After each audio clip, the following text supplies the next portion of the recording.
ఈ సదస్సుకి చేసినటువంటి ఉపాధ్యాయ మిత్రులు, ఉపాధ్యాయ సంఘ నాయకులు, విద్యావేత్తలందరికీ కూడా వరల్డ్ టీచర్స్ డే సందర్భంగా శుభాకాంక్షలు తెలియజేస్తూ, నేను గత 33 సంవత్సరాలుగా ఉపాధ్యాయ వృత్తిలో ఉంటూ ఉపాధ్యాయ సంఘ నాయకుడిగా గమనించిన విషయాలు గనక చూసినట్టయితే, గత 2 దశాబ్దాలుగా ఉపాధ్యాయుల యొక్క స్టేటస్ అనేటువంటిది దిగజారుతూ వస్తున్నది.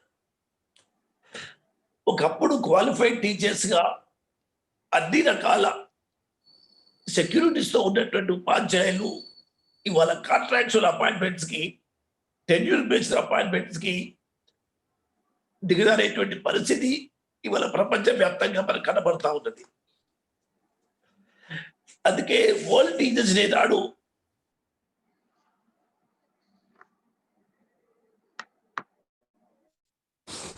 ఉపాధ్యాయులుగా మనం ఏం చేయాలి, ఈ విద్యా వ్యవస్థను ఎట్లా కాపాడుకోవాలి, ఈ లెర్నింగ్ క్రైసిస్ నుంచి ఏ విధంగా యావత్ విద్యార్థి లోకాన్ని మనము ఒక గట్టులో చేర్చాలి అనేటువంటి ఆలోచన మనం చేయాలి. ప్రపంచ వ్యాప్తంగా మనం పరిస్థితి గమనిస్తే billions of children are out of school, billions of children are dropping out, and billions of children are passing out without any employable quality skill in their hands. So those who pass out of this system are frustrated because they are not employable. Those who are within the system are also not happy because they are not able to acquire required skills because of various reasons. And those who are away from school, some of them are becoming child labor and some of them are being forced into vocations of their parents. So this is not advisable. What Gandhi said is, education is very important of all aspects of the governance. But over a period of time, Government of India has adopted certain measures because of which education is given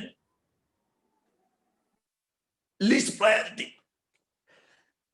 Though the NEP 2020 says education should be given top priority and education should be allotted 6% of GDP, I don't think the government is going to implement it, because the policy document says that it is inviting PPP model, private public philanthropy, which means instead of government spending money, it is inviting philanthropists to invest money in education.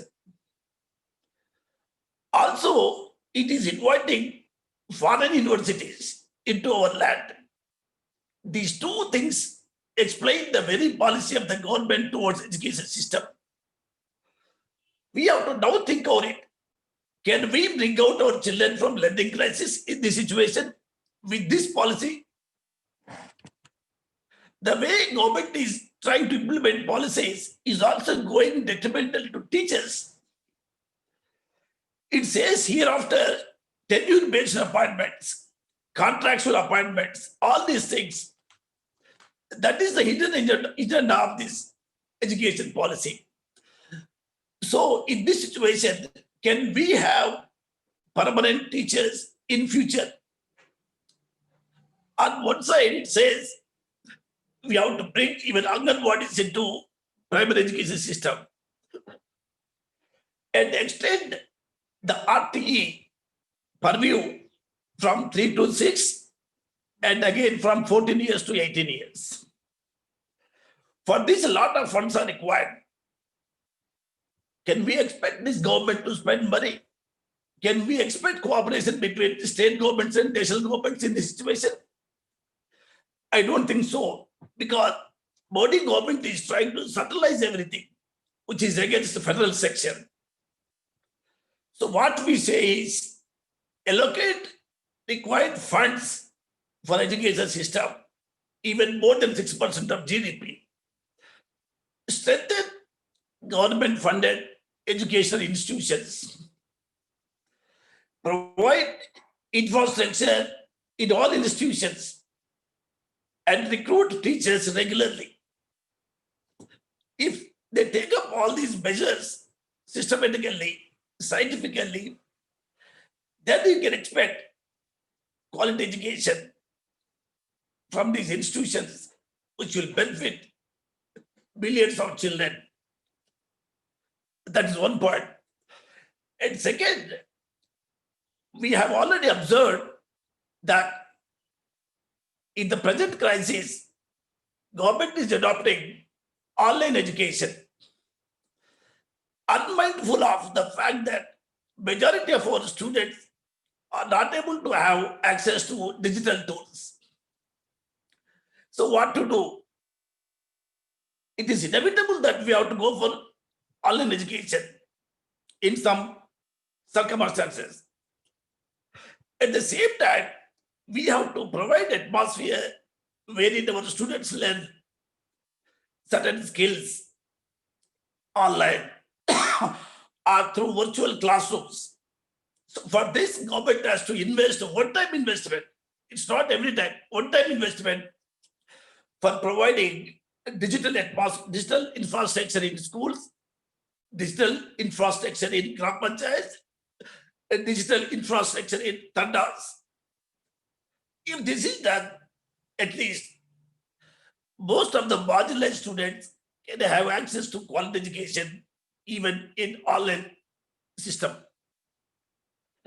So let us rededicate ourselves on this World Teachers Day to the cause of providing quality education to each and every person, irrespective of caste, creed, economy, social status, and regional imbalances. And then let us continue education even in this difficult situation also. We have to see that design innovative programs to continue education even in the present context. And we have to take a pledge and see that no one is left behind in this situation. If all these things are materialized, realize that the theme of World Teachers Day, that is teachers leading in crisis and reimagining the future, is materialized. So with these few words, I extend my best wishes to all the teachers and teachers union leaders.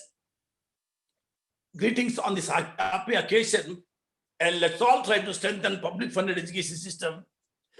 Let's all try to democratize education system so that every person in the last row, the last bench, gets quality education. As mentioned in our goal 4 of Sustainable Development Agenda 2030, which says inclusive and equitable quality education and lifelong learning opportunities for all.